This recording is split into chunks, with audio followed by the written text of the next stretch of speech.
I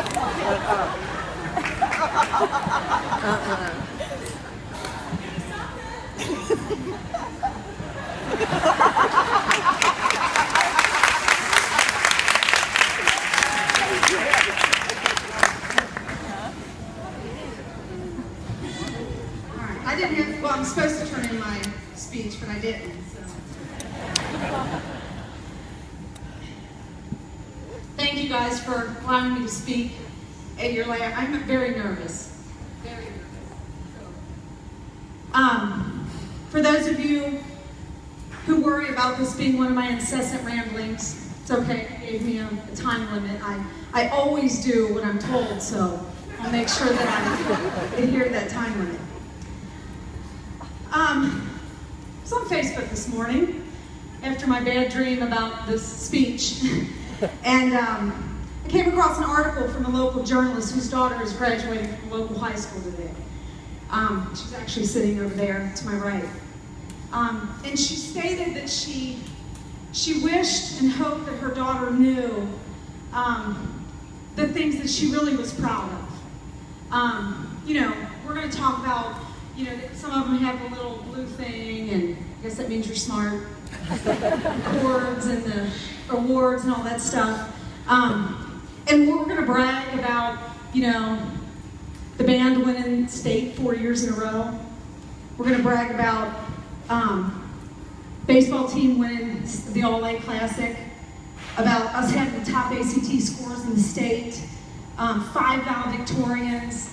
All of these things we are proud of.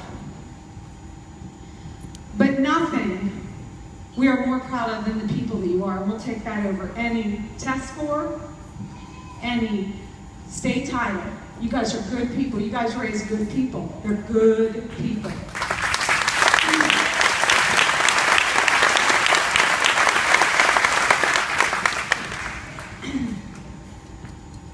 So, we're going to have a little lesson today. It's not as smart as Miss Haggard's lesson last year, but it's a lesson nonetheless. 2014, the number 14. Let's think about that a minute. You had some pretty great athletes wear that number. Pete Rose, Kenny Anderson, you guys probably don't know who he is. The Big O, I know you don't know who he is. 14 is also the atomic number for silicon. Did I say that right? And the sum of 3 squares, the first 3 squares. And it's also the number of lines in a sonnet. I did know that. But all of those lessons that you guys had to memorize, that stuff, those are all over. And I'm going to teach you 14 words that you need to know for your life. I want you to repeat after me so we know that they know how to say them because they're going to have to use them. I am sorry. I was wrong. They said it again. They said it, they know how to say it. I forgive you. I love you. Thank you. You need to know those words because you need to use those words throughout your life. Okay? So know them. We'll revisit those in a little bit. All right. Today is about your hard work, as Mr. Zimmerman said. You guys earned it. And despite all these people here, these people, all these people, all those people, you guys did it. You wouldn't be here if it wasn't for just what you did. But you do share this day with some people. So we're gonna involve the crowd a little bit. If you have graduated from Beechwood High School, I'd like for you to stand, please. Come on, stand up. I want you guys to look at all these people.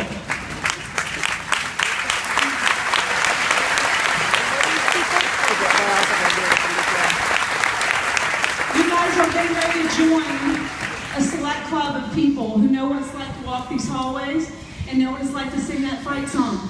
And you're obligated. You're obligated to make us proud, all of us, and come back and share your gifts.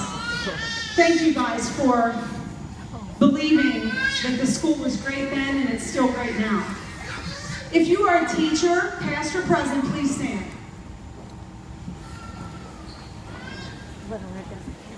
Look at all that group. Okay. These people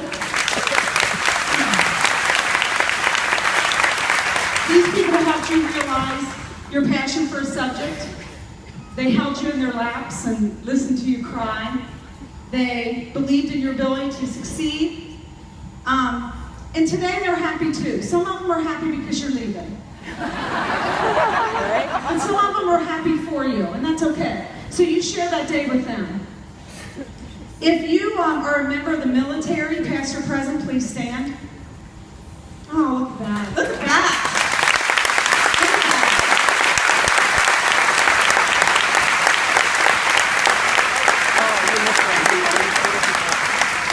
I just want to thank you on behalf of this class for fighting for the freedom for boys and girls in this country to go to school and to learn and be whatever they want to be, because it wasn't always like that, and it's not like that everywhere. So I'd like to thank you. You shared this day with them. Today they're going to talk about our great country, and they're going to talk about, how they got to where they are, and let them, because it's their day too. If you're a sibling of a potential Beechwood graduate, please stand. There you go. Look at that.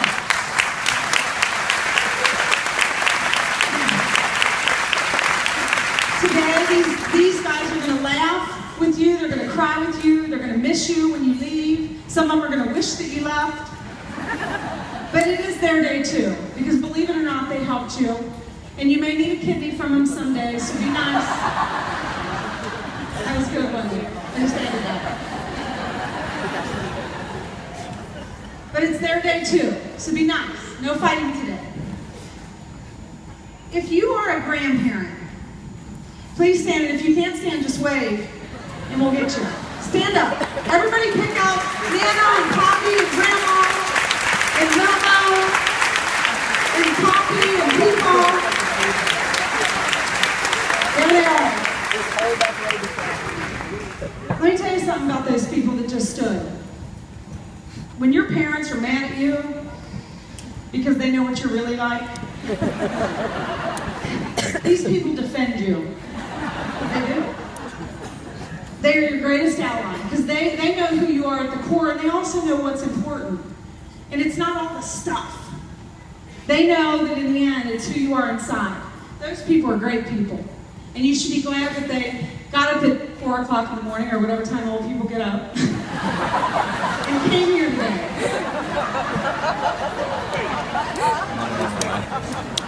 Those people that just stood up and waved, those people are the only people who can put your parents in their places. So you better be nice to them. Share this day with them, because they've waited a long time for this, and they're here. So today's their day too. Some grandparents aren't here.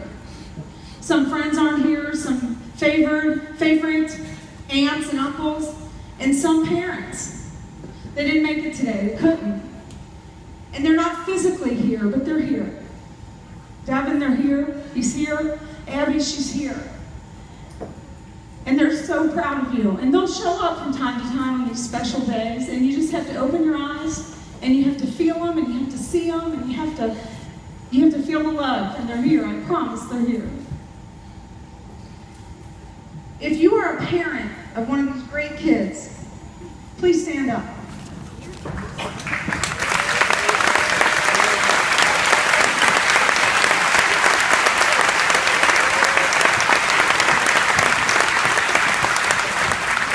Let me tell you how long they waited for this day.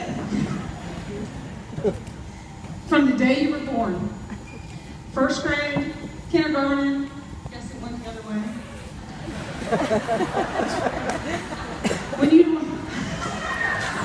When you walk in the house with little Kool-Aid stains and pigtails and you smell like a wet dog, they thought about this day.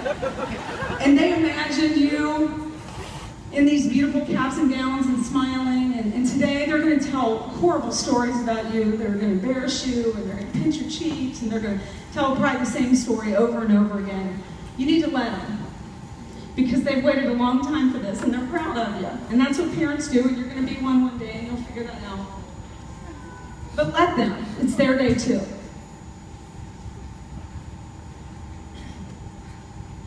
And these people right here, you're going to replace us, and that's okay. You're going to replace him. And you're going to move on. You're going to replace him with a college president, a university president. And you're going to replace these people right here with professors. You're never going to replace your BB and Kim. There's nobody in college who's going to get your lunch to you and write you a note for being late. So don't even think about it. They're not going to.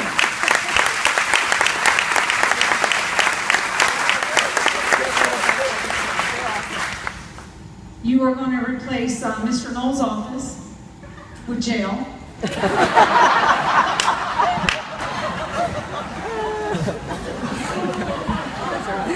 I love that line. It's true. I do want to say some things, and it's funny because for those of you, I know Andy Weibel's here, and I gave the same speech 5 years ago, similar. I changed it up a little bit for you all. And it's weird because it's different now. So much has happened to me. I lost my dad, I lost my best friend, I lost my best friend's husband.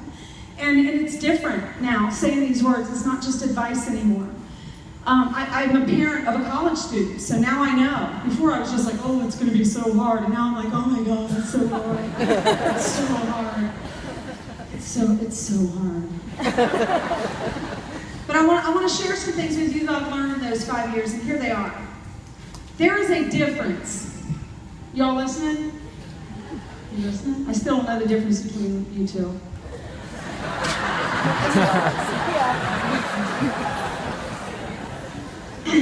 There's a difference between being 18. You guys have heard that. I'm 18. I'm 18. Being 18 and being independent from your parents. There's a difference. And you guys are probably all 18 or going to be soon. But you still have to respect them. You live in their home. And being 18 and graduate from high school does not give you a license to do whatever you want. Okay? So you gotta respect it. If you don't want to, that's fine too. But you gotta get a house and a job and a car and all that stuff on your own. But you gotta respect them. And I ask you as a parent to be gentle with their feelings this summer, because they're gonna go like this.